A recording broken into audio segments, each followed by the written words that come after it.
কলকাতা মানেই যেন শুধু না না আর না, চলছে না চলবে না, হচ্ছে না হবে না, ট্যাক্সিওয়ালার যাব না, সরকারি অফিসে রাজ না, তাছাড়া বন্ধ, মিছিল, অবরোধ, লকআউট, এসব তো লেগেই আছে আমাদের এই নায়ের শহরে। এই নায়ে নায়ে নাজেহাল কলকাতা শহর, আমাদের প্রিয় শহর কলকাতা। সবার আগে কলকাতার এই নেগেটিভ অ্যাটিটিউডটা বদলানো খুব দরকার আমাদের, কারণ এই অ্যাটিটিউডটাই আমাদের কিন্তু আসলে অনেক পেছনে রেখে দিয়েছে। যেখানেই যাবেন কলকাতার বাইরে, ন্যাশনালি ইন্টারন্যাশনালি, এই একটা অপবাদ নিয়ে কলকাতাকে থাকতে হয়। তাই কলকাতাকে ভালোবেসে কলকাতার এই এত বছরের না সংস্কৃতিতে একটু চেঞ্জ আনতে আমাদের এই মুভমেন্ট। এবিপি আনন্দ একটা ইউনিকলি প্রোগ্রেসিভ নিউজ চ্যানেল। ওদের বিশ্বাস যে ওরা ওদের নিউজ চ্যানেলের মাধ্যমে বাঙালিকে এগিয়ে রাখবে, যাতে বাঙালিরা এগিয়ে থাকবে। এইটার বেসিসেই একটা অসাধারণ একটা মুভমেন্ট ক্রিয়েট করা হচ্ছে। এর মধ্যে কোনো পলিটিক্যাল কোনো স্টান্স নেই, কোনো পলিটিক্যাল ইন্টারেস্ট নেই, but sheer love for the city to make the Kolkatas themselves change Kolkata for a better tomorrow. I believe this is a endeavor, an initiative which is unique and possibly one of its kind in the country. যে কোনো মুভমেন্টকে প্রাণ দেয় একটা ভালো গান, এমন গান যেটা সবার মুখে মুখে ঘুরতে পারে, সবাইকে জাগিয়ে তুলতে পারে। কাজেই এই প্রচার পরিকল্পনা করার সময় আমরাও ভাবলাম একটা গান তৈরি করা উচিত। এই সময় দাঁড়িয়ে এই সময়ের মতো করে একটা গান লেখার চেষ্টা করেছি। খুব সহজ সরল দৈনন্দিন কথা, কিন্তু তার মধ্যেও একটা জোর আছে, একটা কনভিকশন আছে, আর একটা আহ্বান আছে সমস্ত কলকাতাবাসীর প্রতি। হচ্ছে না হবে না, হচ্ছে না হবে না। এর পরের স্টেপটা হচ্ছে একটু search for a music director, mister A R. Rahman, Shantanu Mishra, সবার সাথে কথা হলো। তারপর আমরা বসলাম মিস্টার দেবজ্যোতি মিশ্রর সাথে। দেবুদার সাথে কথা বলতে বলতে দেবুদা একটা সার্টেন টার্ম ইউজ করলো। সেই টার্মটা হচ্ছে যে গানটা শুনে মনে হবে যেন শহরের ধ্বনিটা উঠে আসছে। এইটা হয়ে উঠতে হবে আমাদের শহরের স্বর, যে জাগো, এই নাকে হ্যাঁ করো। অ্যানথেম কম্পোজ করতে গিয়ে আমি বলবো যে আমি মানে প্রচন্ডভাবে অনুপ্রাণিত হয়েছি এই গানের যে কথাটা, চলছে না চলবে না, চলছে না চলবে না, চলছে না চলবে। দেবুদা সে দেশের one of the best composers তো বটেই, কিন্তু তার থেকেও বড় ব্যাপার হলো দেবুদা একজন ডাই হার্ড ক্যালকাটান। প্রথম থেকেই দেবুদা ওয়াজ টোটালি চার্জড।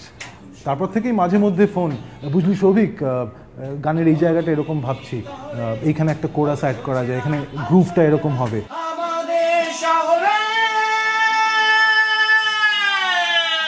এই শহরের সাথে থেকে, শহরের সঙ্গে থেকে, শহরের হাত ধরে, মহানগরের হাত ধরেই মহানগরের যা কিছু আমরা মনে করছি যে পাল্টানো দরকার।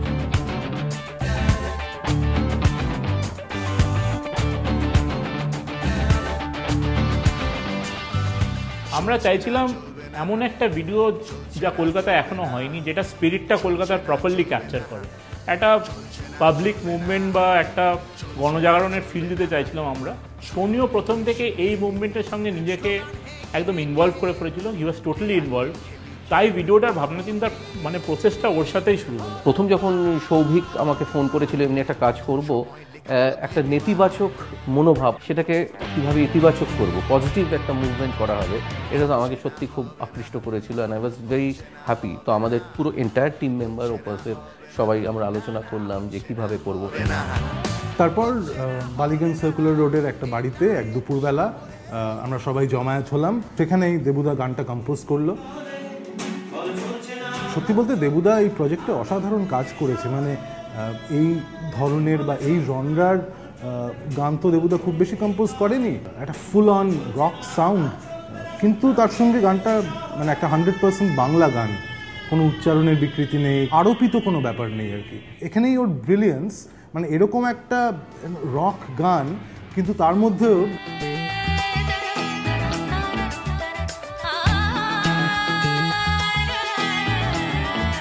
একটা যোগ রাগ যে ছুঁয়ে দিল গানটার মধ্যে, এটা খুব একটা সোজা কথা নয়। এটাই তো চাই, একটা movement must have its own war song.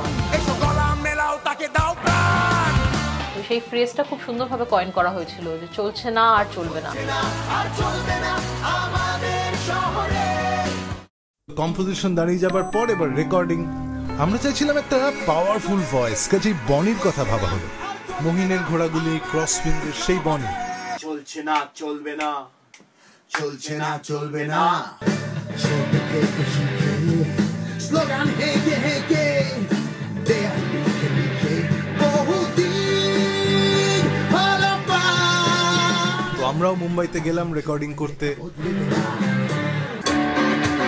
আমাদের সঙ্গে বাজালেন দেশের সেরা কিছু সেশনস মিউজিশিয়ানস।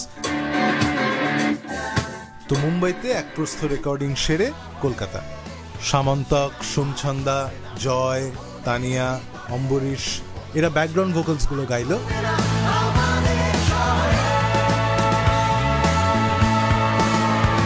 গানের মাঝখানে রাগাশ্রয়ী অংশটা গাইতে রাজি হয়ে গেলেন কৌশিকী দেশিকান।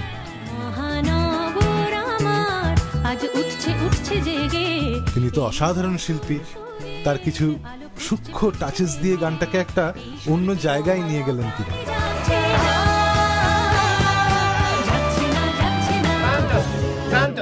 স্টুডিওতে যখন শুনছিলাম আমাদের রীতিমতন গায়ে কাটা দিচ্ছিল। ইট ওয়াজ জাস্ট মাইন্ড ব্লোয়িং। তারপরে সেই দিনটা চলে এলো যখন কলকাতায় শুটিং শুরু হবে। খুব এক্সাইটেড, কলকাতায় আনাচে কানাচে ঘুরে ঘুরে শট নেব। সেতু চলে এলো বম্বে থেকে, দিব্যেন্দু আর আমি দুজন মিলে ডিরেক্ট করছি। কলেজ স্ট্রিট, সেখান থেকে হাওড়া ব্রিজ। কলকাতাকে আবার নতুনভাবে চিনতে পারলাম, আর কলকাতার মানুষজনও একাত্ম হয়ে গেল শ্যুটের সঙ্গে। তারপরে রোববার দিন টাউন হলে শুটিং শুরু হলো, প্রায় 2-3 হাজার লোক এবং এক ঝাঁক তরুণ তরুণী, মানে ভেরি ইয়াং ট্যালেন্ট, তারা ব্যান্ড মেম্বার্সের চরিত্রে অভিনয় করতে শুরু করলো।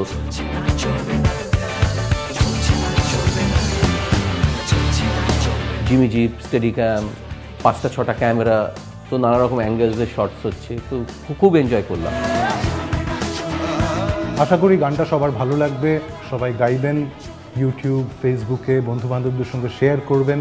চাইবো আপনারাও আমাদের এই কলকাতা শহরটাকে নায়ের শহর থেকে হ্যাঁয়ের শহর বানিয়ে তোলার এই প্রচেষ্টায় সামিল হবেন, যাতে সবাই মিলে আমরা এই গানের সুরে সুর মিলিয়ে একসঙ্গে গেয়ে উঠতে পারি। আমাদের এই শহরে চলছে না আর চলবে না।